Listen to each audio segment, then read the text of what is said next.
नमस्कार. सौर अधिकच मसाल्यामध्ये आपण भाजणी थालीपीठ पीठ कसं करणार आहोत ते पाहणार आहोत. तर आपण इथे हे 7 धान्य काढलेले आहेत. तर एक एक करून आपण हे धान्य भाजून घेणार आहोत. तर सर्वात पहिल्यांदा आपण ज्वारी टाकू.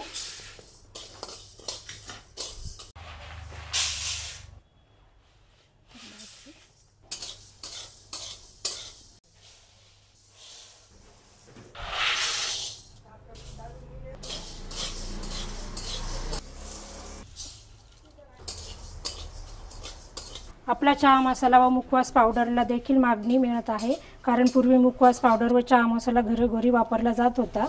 तोच आपण आपल्या सौर अधिका मसाल्याच्या माध्यमातून पुन्हा घरोघरी पोहोचवत आहे. आम्हाला सौर अधिका मसाल्याची फ्रँचायझी व डीलरशिप द्यायची आहे, तर इच्छुकांनी संपर्क साधावा. आता आपण चांगलं मिक्स करून घ्यायचं. आता हे आपण बारीक करून घेणार आहोत याचं पीठ.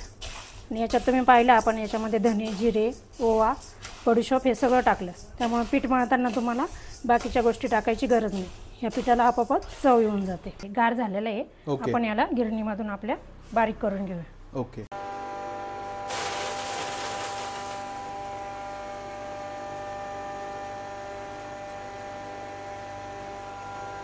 तर आपल्या सौर अधिकाच मसाल्यामधलं भाजणी थालीपीठ पीठ तयार झालंय, बारीक करून झालेलं आहे. ओके. आता आपण याला एका भांड्यात काढून घेऊया.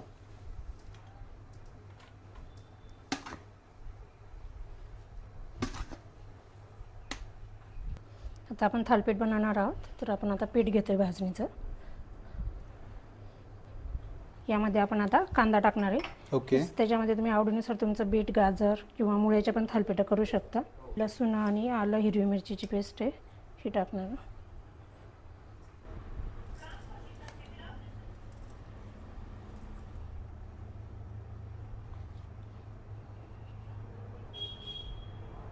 चवीनुसार मीठ.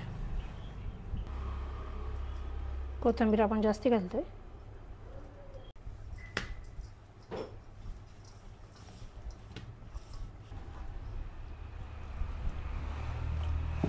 ते पाणी टाकून आपण घट्ट पीठ मळून घ्यायचं. थालीपीठाला आपल्याला जसं लागतं तसं तुम्ही मळू शकता.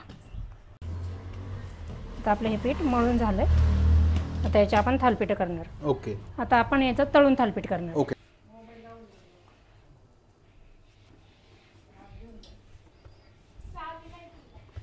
आमच्याकडे असे तळून लागतात थालीपीठ, नाही तर कोणी कोणी कपड्यावर थापून पण करतात.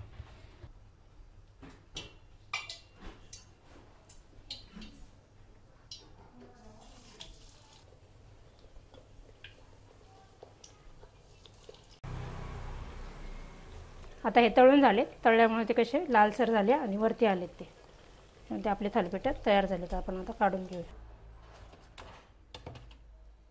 आता आपले हे सौर अधिकाच मसाल्यातलं भाजणीचं थालीपीठ वापरून थालीपीठ तयार आहे. थालीपीठ तुम्ही पाहू शकता ते तळलेले.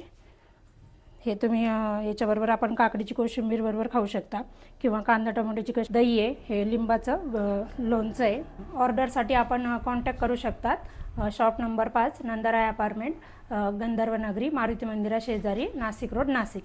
आणि आमचा फोन नंबर आहे 91 30 16 63 35. दुसरा कॉन्टॅक्ट नंबर आहे 91 30 16 36 35.